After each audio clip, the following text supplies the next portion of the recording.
Hello, everyone, and welcome. Today, we are bridging the gap between theory and reality. We are diving into artificial intelligence and machine learning methods, focusing specifically on the fundamentals, the development pipeline, and how these apply to engineering. If you look at the title slide, you see the Python logo connected to a neural network. This isn't accidental. Python is the language of data science, and by the end of this course, you will understand how to use it to build systems that don't just calculate, but actually learn. Let's look at our roadmap for this session. We are going to move through 6 key stages. First, we will demystify the buzzwords by defining AI and machine learning. Second, we will look at the massive paradigm shift, how we are moving from writing rules to learning from data. Third, we will break down the core methodologies, specifically supervised versus unsupervised learning. Fourth, we will walk through the actual workflow, from raw data to a deployed model. Fifth, we will discuss why this matters for scientific discovery. And finally, we will analyze the current industry landscape to see where your biggest career opportunities lie. Let's start with the hierarchy. There's often confusion about the difference between AI and ML. Please focus on the Venn diagram on the screen. You see a large light green circle representing artificial intelligence, and inside it, a darker green circle for machine learning.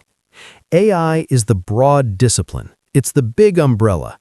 It refers to any simulation of human intelligence in machines, systems programmed to think, mimic, or act like humans.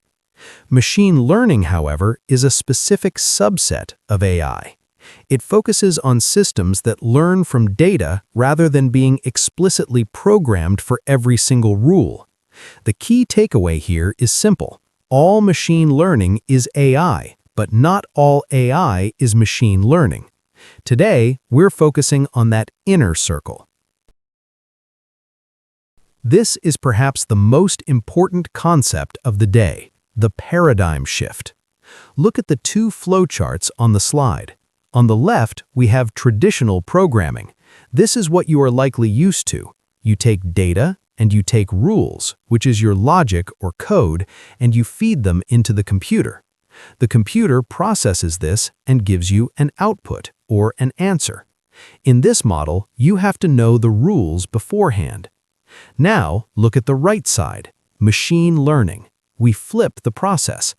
Here, we feed the computer the historical data and the desired output, the answers we already know. The computer processes this, and what does it produce? It produces the trained model, which essentially is the rules. In mathematical terms, think of it this way. In traditional programming, you have x and the function f. You want to calculate y, so y equals f of x. In machine learning, you have x and y. You want the computer to figure out what f is. The computer discovers the function for you. Now that we know how machine learning works, what kind of problems can it solve? We categorize these into 2 main buckets, supervised learning and unsupervised learning. First, supervised learning. This is like learning with a teacher. The model learns from labeled data, meaning we know the correct answer. Within this, we have 2 types. One is classification. Look at the fruit basket icon. This is about categories. Is this image an apple or an orange? Is this transaction safe or fraudulent? The second is regression. Look at the graph with the trend line. This is used when we want to predict a continuous number, like predicting the strength of concrete or the price of a house. On the other hand, we have unsupervised learning. This is learning without a teacher. We give the model unlabeled data and ask it to find structure. The main method here is clustering, represented by the grouped colored dots. The algorithm looks at the raw data and says, these items look similar, so I will group them together, even though we never told it what the groups were. So, how do we actually build these models? We follow a strict pipeline, similar to a manufacturing assembly line.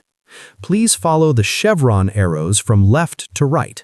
Step 1 is data acquisition. We gather our raw materials. Step 2 is pre-processing. Data is rarely clean. We have to format it and clean up errors. Step 3 is crucial, the split. We divide our data into two parts, a train set and a test set. We never test the model on the same data used to teach it. That would be cheating. Step 4 is training. This is where the algorithm learns the patterns.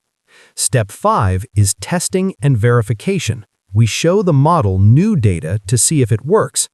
And finally, metrics. We analyze the accuracy and error rates to decide if the model is ready for the real world.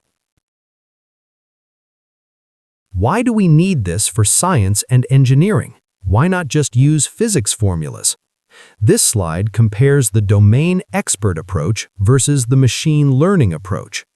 On the left, the domain expert, that's the human engineer, relies on physical laws and knowledge they already have. We define the features based on what we know. The risk here is that we might miss complex, hidden relationships that humans simply cannot visualize. On the right, the machine learning approach is agnostic. It maps features from raw data automatically. It excels at high-dimensional discovery.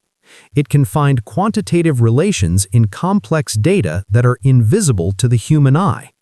It doesn't just verify physics, it can help us generate new hypotheses and discover new physical parameters.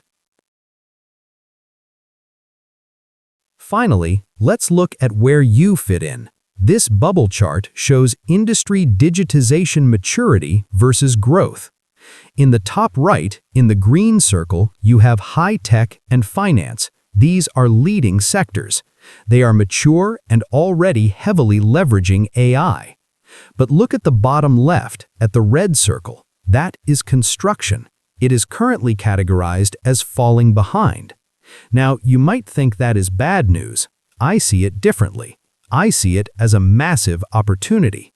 The fact that construction is behind means there's low competition and high potential for impact.